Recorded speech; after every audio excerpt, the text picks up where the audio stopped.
번째는 사회복지 노동자, 복지국가의 주체인가 객체인가, 모호한 정체성은 무엇에 기인하는가, 이런 주제입니다. 제목이 어려워요.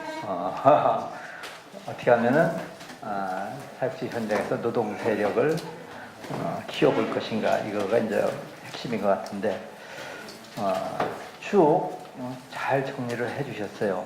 그걸 직접 앞으로 모셔서 말씀을 청해 듣겠습니다. 서울복지시민연대 강상준 국장님 모시겠습니다. 네.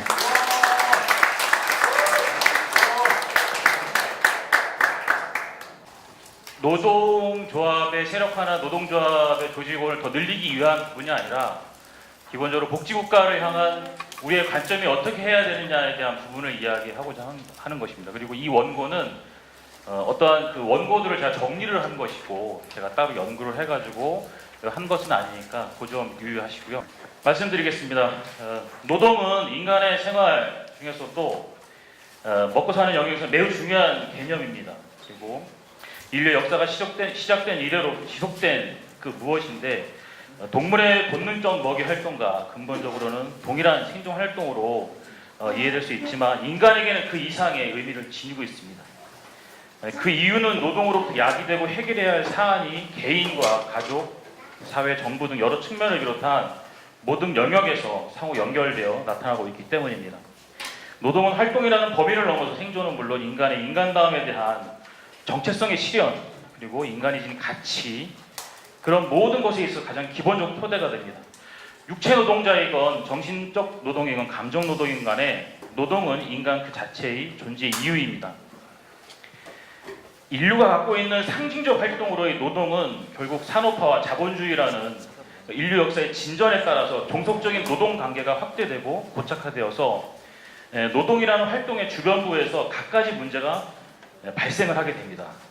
그리고 이를 해결하기 위해서 결국은 정치적 접근의 방식이 본격적으로 대두가 되면서 이에 대해서 이데올로기적 접근을 통한 그런 이해의 폭이 넓어지고, 그리고 더 나아가서 이러한 이데올로기를 관철하기 위해서 상호 논쟁은 물론 결국은 혁명이라는 그런 관점으로까지 상대를 이해시키거나 혹은 강제적으로 관철시키는 것에까지 이르고, 이것이 국가 운영의 체제로 나타나기도 합니다.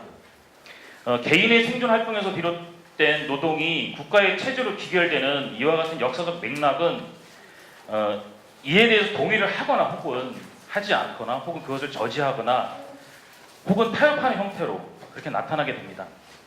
즉, 그 국가 수준의 과제 설정과 의무 이행이 개인 또는 집단에게 중핵적 사안으로 제기가 되는 것입니다. 이것이 바로 복지라 불리우는 사회정책 탄생의 역사적 배경입니다.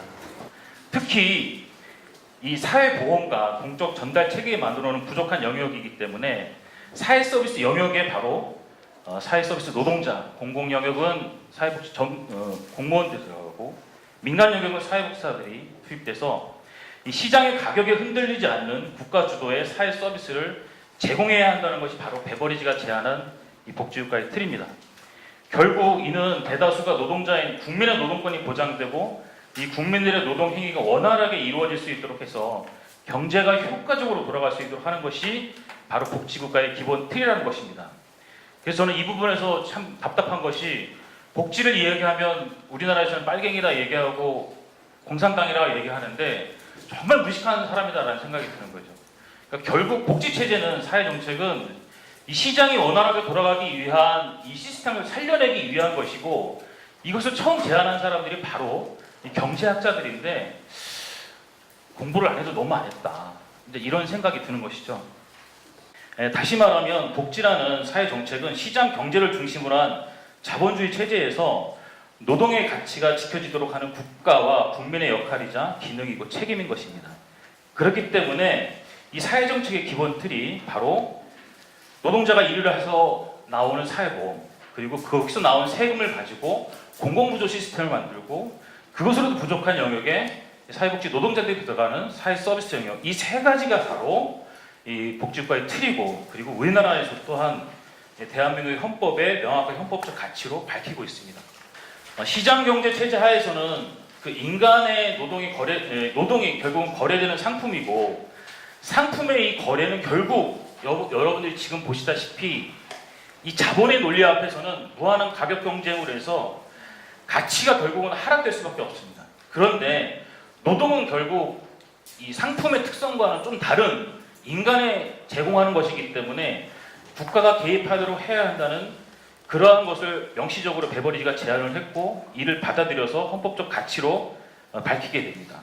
여기서 바로 그 노동 3권의 보장, 즉 단결권, 단체 교섭권, 단체 행동권을 보장해야 된다는 이야기가 나오는 것입니다. 즉 노동의 세력화를 국가가 보장하도록 하고 이것이 바로 이제 국가 사무로서의 복지권과 사회권을 보장하는 영역에서 사회서비스 노동자로 일하는 사회복지농장의 노동자들이 인식을 해야 된다는 부분들입니다. 바로 이와 같은 이 구조와 메커니즘을 말이죠. 근데 사회복지는 시장의 불평등과 불안전으로부터 인간의 삶의 질을 확보하기 위한 영역입니다. 즉 자본주의 사회에서 발생하는 인간의 도구화를 극복하려는 목표를 가지고 있습니다. 그렇게 사회복지는 권력과 무관하게 저절로 실현되지 않습니다. 이는 결국 사회권으로서의 사회복지와 인간의 권리로서의 노동권이 바로 이념적 지향과 방향성이 같다는 것을 의미합니다. 이게 바로 중요한 포인트입니다. 서구 복지국가, 우리들이 그렇게 이야기하는 복지국가의 역사에 있어서 결국은 사회복지와 노동이 상호간에 접목될 수 있었고 이 노동권을 지켜내려는 시민들의 열망이 바로 사회권의 실현으로 귀결되었던 것입니다. 즉 노동과 복지의 만남은 결국 시민의 권리로 응집되고 그 시민의 권리로 응집된 것이 시민권이라는 절대권적 의미와 개념을 시민 스스로가 부여하는 과정을 거치게 됩니다. 이것이 바로 민주주의의 발전으로까지 담보해낼 수 있는 동력으로 작용하게 되는 것입니다. 결국 시민권은 노동권의 바탕을 둔 사회복지의 정신과 목표의 실현인 것입니다. 노동하는 시민의 조직화와 동원화가 사회복지의 공급, 더 정확히 표현하면 공공영역에서의 복지, 그리고 소득과 노동시장의 양극화 등이 그런 위험성에 빠지지 않도록 하게 됩니다. 그리고 사회적 부의 재분배 정도를 결정짓는 중요한 요인으로 작용하는 것이 바로 이 노동하는 시민의 조직화하고 동원화입니다. 정치 영역에서 이 노동 세력들이 참여 세력으로 잘 대표되는 나라가 더 크고 더 재분배적인 복지국가를 결과적으로 갖게 된다고 설명하고 있습니다. 이것이 바로 자본주의 내에서의 시장을 지켜내려는 그리고 복지국가를 만들어내려는 베버리지 모형을 따르고 있는 모든 복지국가라 칭해지는 곳에서의 기본적 논리 구조입니다. 결과적으로 임금 노동자들이 권력 자원을 집중하고 서로 간의 집합 행동에 참여해서 이 고용주가 지니고 있는 구조적 우위를 상쇄할 수 있는 그러한 정도의 차이를 바로 복지국가의 발전을 예측할 수 있는 그런 요인이 되는 것입니다. 그런 측면에서 보면 결국 사회서비스 영역, 즉 사회복지 현장의 노동 영역들이 바로 우선적인 1차적 집합적 행동이 무엇이냐면 바로 고용주를 국가로 규정짓는 것입니다. 바로 이것이 그 사회복지 노동자들, 사회복지사들이 해야 할 바로 의무라고 저는 보고 있는 것입니다. 사회복지 서비스 현장이 그럼 과연 노동권의 세력화를 꺼리는 이유가 뭘까라고 곰곰이 봤는데 기존 연구 문헌을 한번 찾아봤습니다. 자본주의 정치 체제에서는 결국 이 노동의 문제를 경제정책의 종속적인 지위로 격화시키고 결국 노동 문제가 생기면 경제가 발전하지 않는다. 노조가 있는 곳은 기업이 망한다. 이렇게 되죠. 그래서 지금 뭐 삼성 같은 경우는 무노조 원칙을 철저하게 지키고 있었다가 요즘은 완전히 막 탈탈 털리고 있는데 이러한 이제 그 노동의 세력화를 통한 그 시민권과 사회권의 향상을 바로 자본시장에서는 이익 집단의 권리로 변질시킨다는 것입니다. 아울러서 기득권 세력이 노동자 그룹을 결국은 개별 노동자로 파편화시키고 이러한 논리와 프레임을 생산해내서 노동시민이 조직화되는 것을 근본적으로 막고 있는 것이죠.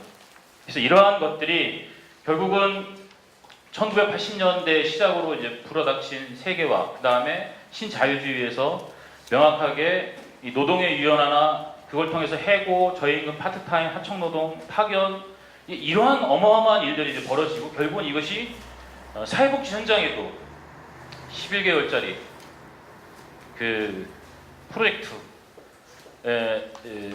노동자들이 생겨나기 시작하는 것이죠. 근데 보편적 복지 정책의 수준이 높은 국가들은 기본적으로 노동조합 조직률이 상대적으로 높습니다. 그리고 반대로 노동조합의 조직화 정도가 낮은 국가들을 보면 보편적 복지 정책의 수준이 낮습니다. 한국 또한 여기서 예외일 수가 없고 오히려 더 낮습니다. 이 이유가 과연 뭘까?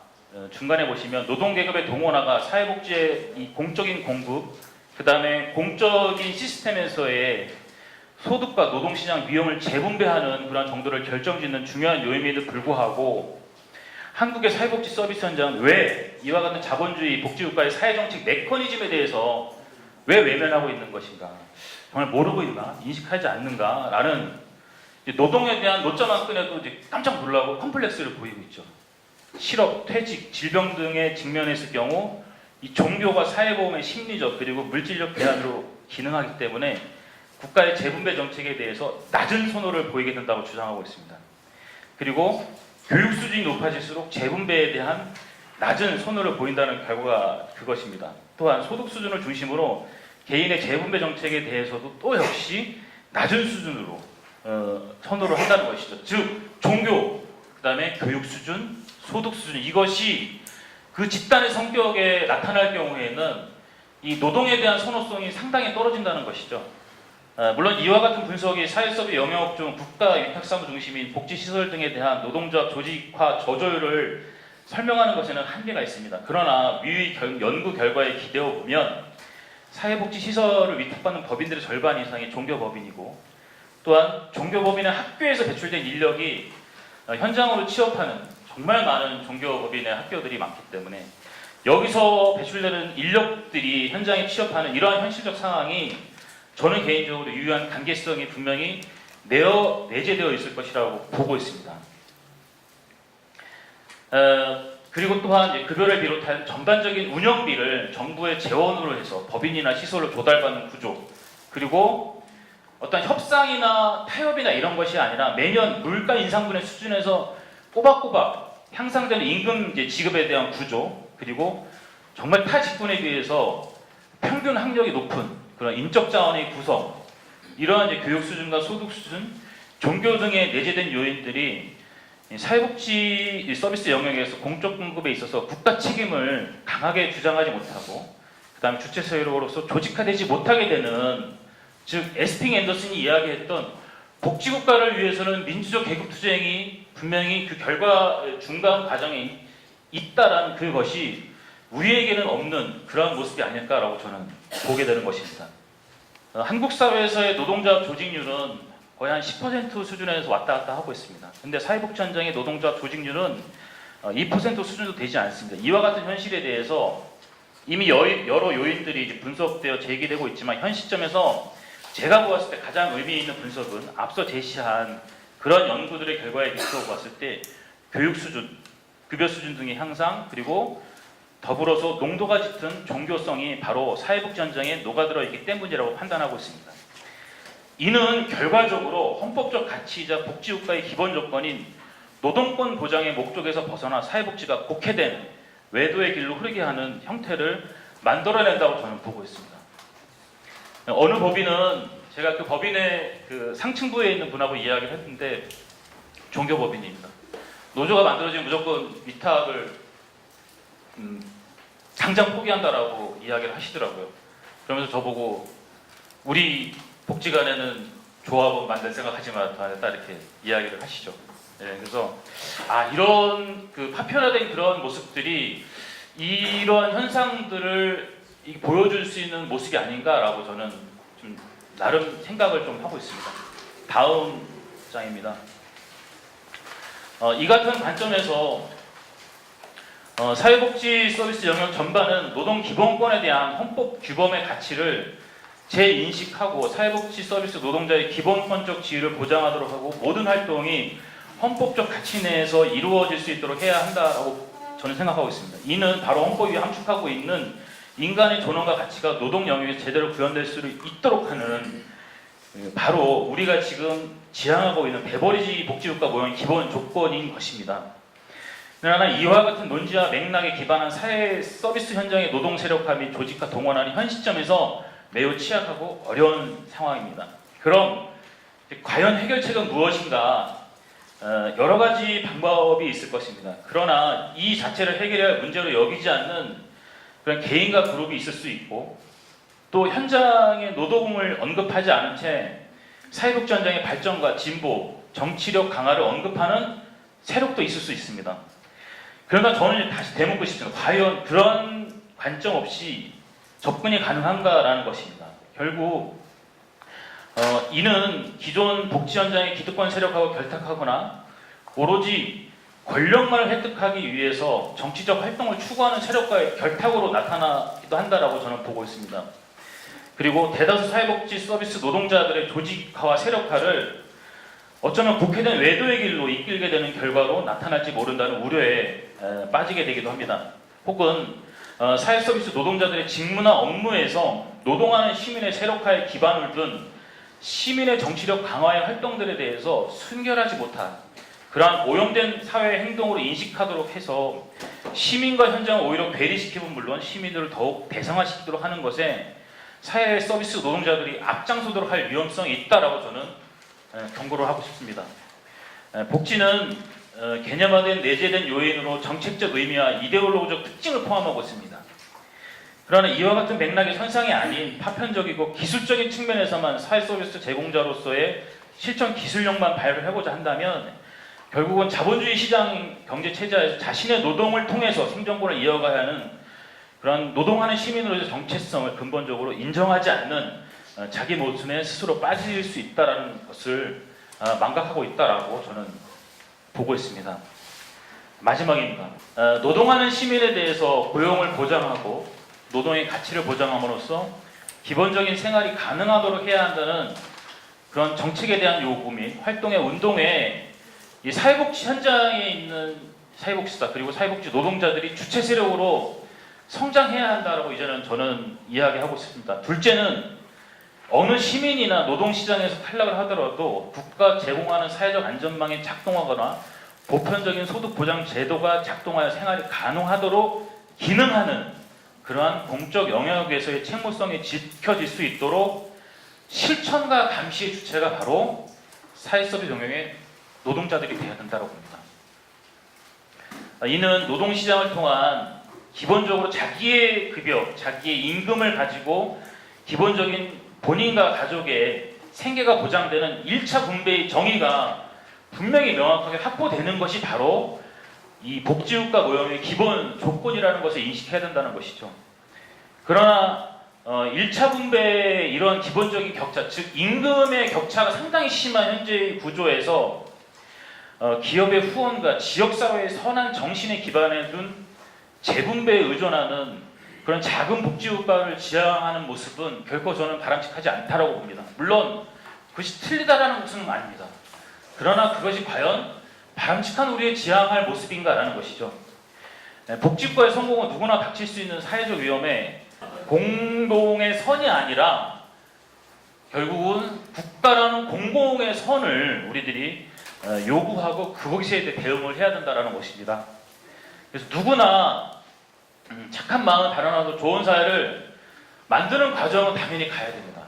하지만 착하지 않아도 그리고 그 어떤 세력이라도 이 공동의 선 이전에 국가가 공공의 이익을 위해서 논의하고 참여하는 과정에 상호 협의하고 도출하는 그리고 치열하지만 치고받고 싸우지만 그래도 최선의 선택을 이끌어내는 그런 정치적 과정이 복지국가를 향하도록 하는데 가장 중심에 서야 할 그 세력들이 바로 사회복 서비스 영역에 있는 노동자들이 노동자이고 사회복지사들이다. 그것을 이제는 인식해야 된다라고 이야기하고 싶습니다. 이상입니다.